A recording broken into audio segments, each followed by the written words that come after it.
সরকারের নতুন নিয়ম আমরা পরিবর্তন করতে চাই। আমরা অশান্তি করতে চাই না, শান্তিপূর্ণভাবে একটা নতুন সিস্টেম তৈরি করতে চাই। একটা পতাকা লাগানো ছিল, সেখানে খুলে রাখতে বলা হলো। ভিডিওটি দেখুন, তাহলে অবশ্যই বুঝতে পারবেন।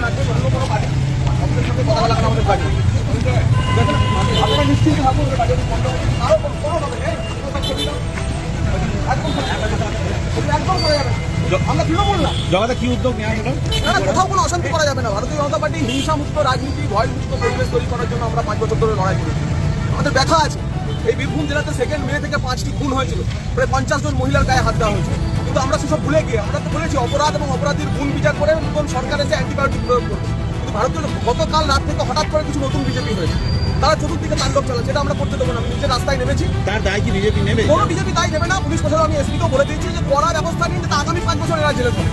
আমরা বীরভূমে অশান্তি চাই না। আমরা তৃণমূল কংগ্রেস আমরা এই অশান্তি করতে দেবো না। পারুলিয়াতে ছুটপুট কিছু অশান্তি হয়েছে, আমি পারুলিয়া যাচ্ছি, আমি চিন্তায় যাচ্ছি, সদাইপুরের বিস্তীর্ণ এলাকা আমি নিজে ঘুরবো, নিজে দাঁড়িয়ে কারো যদি কোনো হয় তার ব্যবস্থা নেবে। তৃণমূলের পার্টি চিনপায়ে বন্ধ হয়েছিল।